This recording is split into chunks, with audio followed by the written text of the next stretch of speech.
You know that moment when someone says, "I'm on the way," but they're still in their bedroom deciding whether their outfit feels too much or not enough? Yeah. And before you judge them, check your own camera roll because you might be that friend.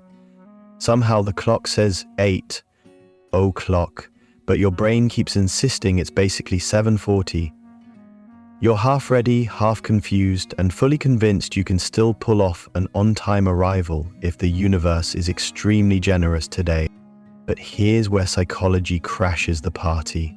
According to Nobel Prize winner Daniel Kahneman, our brains fall for something called the planning fallacy, which makes us believe everything will go perfectly. No traffic, no delays, no last-minute chaos. And it gets even better. Researchers at San Diego State University found that some people literally experience time differently. While the clock says a minute has passed, their brain says, "Nah, that was like 45 seconds. So yes, some people are living in a slightly delayed version of reality. This is why you think you can shower, pick an outfit, make coffee, feed the cat, answer 2 texts, and leave the house all in 10 minutes. Meanwhile, real life is laughing at you from the corner. If you've ever tried to quickly do one small thing before leaving and somehow lost 20 minutes, congratulations. You are officially running on what scientists call optimistic time, also known as "why am I like this" time. But before you blame yourself too hard, here's the fun twist. Psychologists say there isn't just one kind of late person. There are 5 completely different psychological types behind chronic lateness, from the dreamers to the rebels to the overthinkers. And one of them is probably describing your entire personality a little too well. So let's see which one you are. A lot of people think being late means someone is careless, but that's not always true. Some people simply experience time in a different way. You look at the clock, you see exactly what it says, but your brain doesn't feel the same sense of urgency. It tells you things like, you still have time, even when you really don't. This isn't about being rude, it's just how some minds naturally process timing and routines. One big reason behind this is something psychologists Daniel Kahneman and Amos Tversky called the planning fallacy. It basically means our brains guess the shortest possible time for any task. So instead of remembering that getting ready usually takes you 25 minutes, your brain only remembers that one lucky morning when everything took 10. Your brain doesn't lie on purpose, it just picks the best case scenario, and that makes you believe you can get things done faster than you really can. There's also the way some personalities feel time passing. A study from San Diego State University found that more relaxed, type B personalities thought a minute had passed when 77 seconds had gone by. That's a small difference, but it adds up. If your internal sense of time runs even a little slower, it makes total sense why you often think you're okay when you're actually running late. Daily habits play a much bigger role in lateness than most people realize. Some people naturally jump from task to task without thinking about it, wiping the counter, answering a message, checking an email, fixing something small on the way out. Each thing only takes a moment, so it doesn't feel like a big deal. But those tiny moments add up fast. You're not trying to be slow. Your attention just keeps shifting, and time slips away before you even notice what's happening. By the time you look at the clock again, you're already behind. Another reason is simple optimism. Many late people fully believe everything will go smoothly. You assume the drive will be quick, that you won't hit red lights, or that nothing unexpected will pop up. This becomes such a normal way of thinking that you don't even question it. You forget about everyday delays like traffic, digging for your keys, or realizing you needed a few extra minutes to get out the door. It's not denial, it's just automatic optimism. And then there are emotions. When you're tired, stressed, overwhelmed, or just not mentally ready to go, your brain tries to soften the moment. That's when you start doing small comfort tasks, checking your phone, adjusting something on your desk, or doing a quick chore. That doesn't really matter. You're not trying to waste time, you're trying to settle yourself before you move on. It's your mind's way of catching a breath, even if it makes you late. When you combine all of this, optimistic timing, multitasking, emotional habits, and a slightly slower sense of time, lateness becomes much easier to understand. It doesn't mean someone is selfish or doesn't care. It means their brain handles time differently from the clock on the wall.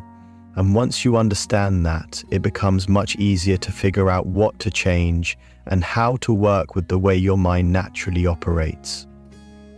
A lot of people who show up late fall into a familiar pattern without even realizing it. You'll see the person who always thinks they can squeeze in just one more thing before leaving, taking out the trash, wiping the counter, sending a quick message. They aren't trying to be dramatic. They simply believe all of that will take 2 minutes, even though it never does. They're optimistic by default, and to them, everything feels doable. Until the clock proves them wrong. It's not that they don't respect the schedule, it's that their sense of timing is overly hopeful. Then there's the person who overthinks everything. They take too long choosing clothes, double-checking their bag, or reviewing their plans. They're not slow because they're careless, they're slow because their brain won't let them move on until they feel right. A small decision becomes a long pause, and a simple routine becomes a series of checks. By the time they finish adjusting one thing, they realize they're late again. Their problem isn't irresponsibility, it's anxiety stretching time out without them noticing. Another common pattern shows up in people who could be on time, but delay themselves on purpose. They're fully ready, shoes on, bag packed, keys in hand, but instead of leaving, they sit down for just a minute. It's not laziness, it's that arriving early makes them feel uncomfortable. Being early can feel awkward, like they'll be standing around with nothing to do, or like others might judge them for showing up too soon. So they slow themselves down a little to avoid that feeling. They check their phone, fix something small, or just wait until the timing feels right. They're not trying to bother anyone or make things harder. They're simply trying to show up at a moment that feels more natural to them, when they won't feel out of place. For them, waiting a few extra minutes isn't about ignoring the schedule, it's about easing their own social discomfort. Some people run late for a very simple reason. They really don't like being told what to do or when to show up. Strict schedules feel uncomfortable to them, almost like someone else is controlling their time. So when they arrive late, it's not because they're trying to be dramatic or send a message. It's more of a small habit that helps them feel like they're moving on their own terms. Being early can feel awkward or forced, like they're following a rule they never agreed to. And usually, they're not trying to bother anyone. They're not ignoring you or being disrespectful. It's just their way of keeping a bit of independence in a world that often feels too structured. For them, running late isn't about other people at all. It's simply about feeling free and staying in control of their own time. And then there's the person who constantly overloads themselves. They're the one who says yes to every request, helping a friend, answering a quick message, fixing something small, taking a call, all while they should be getting ready to leave. Their lateness doesn't come from being careless. It comes from trying to be helpful and wanting to be there for everyone. They feel guilty saying no, so they squeeze in more than they realistically have time for. But doing just one more thing always stretches longer than they expect. Before they know it, they're rushing out the door, apologizing again, and feeling bad for being late. Inside, they're frustrated with themselves because their intentions were good. They weren't trying to inconvenience anyone. They were just trying not to let anyone down. And in the process, they ran out of time. Think about a typical morning when you're running late. You're looking for your keys, your coffee is getting cold on the counter, your bag isn't zipped, and you're checking the time over and over because you already know you should have left 5 minutes ago. You grab everything in a rush, lock the door too quickly, forget something, unlock the door again, and then speed walk to your car with that familiar, tight feeling in your chest. On the outside, it looks like a messy morning, On the inside, it feels heavier, a mix of stress, guilt, and the silent thought of, why does this keep happening to me? A lot of stress comes from the constant rushing. Walking out the door in a hurry, checking the time every few minutes, and sending texts like "I'm almost there" becomes a daily pattern. According to the American Psychological Association, frequent rushing can raise stress hormones the same way other daily pressures do. That means always being late doesn't just cause inconvenience, it puts your body under more stress than you think. And when this happens almost every day, your nervous system never really gets a break. Lateness also affects relationships in ways people don't expect. Even if you don't mean to make anyone wait, others can still feel disrespected or unimportant. They may think you don't value their time, even if that's not true at all. Over time, this can lead to misunderstandings or small frustrations that build up. Many late people say they feel judged or misunderstood because their intentions are good, but their behavior sends the wrong message. Another emotional cost is the frustration you feel toward yourself. A lot of late people genuinely try to change. They set alarms, plan to leave earlier, or talk themselves through the steps, but somehow the pattern repeats. And when it does, they feel discouraged. They might start to think, why can't I get it together? Or, what's wrong with me? These thoughts slowly hurt confidence. It's not laziness, it's a habit that's harder to break than it looks from the outside. For some people, lateness is connected to old habits from childhood. Maybe they grew up in a house where schedules were chaotic, so they never learned consistent timing. Or maybe they were always rushing with a parent who did everything last minute, so that pace felt normal. Others grew up in strict homes and later used lateness as a small way to feel independent. These patterns don't disappear automatically. They show up in adult life, even when people don't notice the connection. Avoidance is another factor many people don't talk about. Sometimes people run late because they're anxious about the event itself. The people, the conversation, the social pressure, or simply not knowing how things will go. So they delay getting ready or stall without meaning to. This kind of lateness is emotional, not logistical. They're not avoiding the person, they're avoiding the uncomfortable feelings that come before leaving. At the end of the day, the emotional cost of always being late comes from stress, guilt, misunderstandings, and the feeling of not being in control. Most late people don't want to be late. They want smoother mornings, calmer routines, and fewer apologies. The good news is that lateness isn't a personality flaw. Once someone understands the emotional and psychological reasons behind it, they can change it step by step. No pressure for perfection, just small, realistic improvements that reduce stress and help them feel more in control of their time. If you're someone who's always late, the first important step is to stop blaming yourself and start understanding what actually causes the problem. Most people try to fix lateness by forcing themselves to try harder, but that almost never works. What works is figuring out exactly where things go wrong for you. Is it the rushing, the overthinking, the multitasking, the avoidance? Once you know the real pattern, you can fix the specific behavior instead of fighting the whole problem at once. One of the most useful tools is tracking how long things actually take you.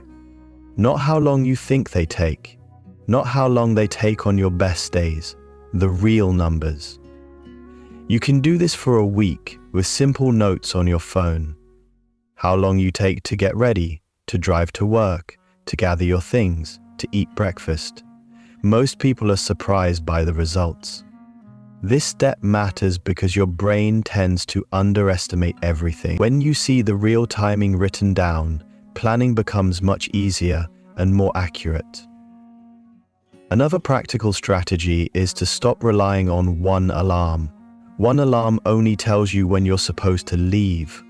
By then it's already too late to fix anything. The better system is using 2 or 3 alarms. One for start getting ready, one for wrap up whatever you're doing, and one for you must leave now. It might sound simple, but it removes pressure from your brain. Instead of trying to remember, you let the alarms handle the mental load. This works especially well for people who get distracted easily. Planning backward is another helpful method. Instead of guessing when to leave, you start with your arrival time and work backward step by step. If you need to be somewhere at 8 o'clock and you know the drive takes 20 minutes and getting ready takes 30 minutes and gathering your things takes 10 minutes, you can clearly see when you need to begin the whole routine. This approach forces your brain to think realistically instead of hoping everything goes perfectly. If your lateness comes from doing one more thing, you need a clear stop rule. This means choosing a moment where you tell yourself, after this point, I do nothing except get ready to leave. That means no emails, no quick chores, no replying to messages, no last-minute tasks. This rule sounds strict, but it's actually freeing. You stop getting trapped in tiny distractions that steal your time, and you finally get out the door on schedule.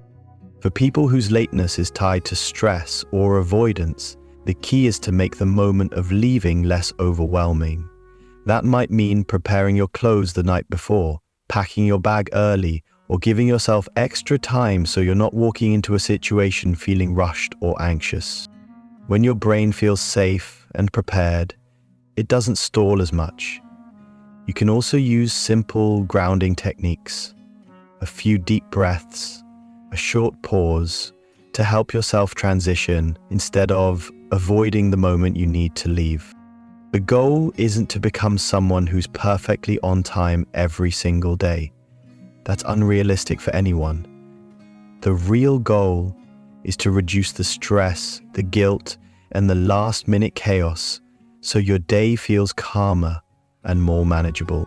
Small adjustments, alarms, realistic timing, better preparation, and understanding your emotional triggers can make a huge difference. You're not bad at time. Your brain just needs a system that matches how you naturally operate. And once you find that system, showing up on time stops being a fight and becomes a normal part of your routine. When you put everything together, lateness stops looking like a personality flaw and starts looking like something much more understandable. Most of us don't wake up thinking, I'm going to be late today. It just happens in small ways that build up. For some people, it's that overly hopeful belief that everything will take 5 minutes when it always takes 15. For others, it's the quiet stress that shows up when they're trying to get ready. And for many, it's simply the habit of doing too much before walking out the door. When you see these things clearly, you realize lateness is usually a pattern, not a statement about someone's character. A lot of people run late because of the way their brain handles time. They underestimate how long things really take, or they get caught in small tasks without noticing how fast the minutes pass. Some people are wired to focus deeply on whatever they're doing, so time slips away. Others avoid leaving because they're anxious about the event ahead, and some just dislike the pressure of strict schedules. None of these reasons make someone irresponsible. They just mean that their mind handles time differently from the clock on the wall. Lateness also has an emotional side that's easy to overlook. Being late doesn't just create stress in the moment. It often comes with guilt, frustration, or the feeling of disappointing someone. You rush out the door, you apologize, and you promise yourself you'll do better next time. But when the pattern repeats, it can make you feel like something's wrong with you. The truth is, there's nothing wrong with you. You're reacting to stress, habits, old routines, and emotions that haven't been fully understood. Once you see the deeper reasons, the shame loses its grip. Understanding the 5 common lateness patterns makes it easier to be kinder to yourself. Maybe you're the person who tries to squeeze too much into the morning. Maybe you overthink everything before leaving. Maybe you avoid showing up early because it feels uncomfortable. Or maybe you overload yourself trying to please everyone. Whatever your pattern is, knowing it is powerful. It takes the confusion out of the problem and replaces it with clarity. Instead of thinking, why am I like this? You start thinking, okay, now I see what's happening. And the good news is that lateness can change, not by forcing yourself or hoping your habits magically fix themselves, but by understanding how your brain works and giving it the structure it needs. Small steps like realistic timing, multiple alarms, preparing earlier, or reducing last-minute tasks can make a real difference. You don't have to become a perfectly punctual person. You just need to reduce the stress and feel more in control of your day. So if you've struggled with lateness for years, this is your reminder. You're not alone and you're not broken. Lateness is just a habit, a familiar pattern you learned over time, and like any habit, it can shift with small, consistent steps. Be patient with yourself as you change it. Even small improvements count, and every time you show up calmer and less rushed, you're proving that you're already moving in the right direction. No matter which pattern feels familiar to you, remember this.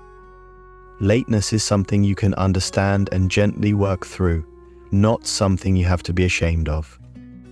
If this video helped you see yourself a little clearer, stay with us. We talk about the parts of life most people struggle with, but rarely say out loud. Feel free to subscribe, share your thoughts below, and join a community that's learning to grow at a kinder pace.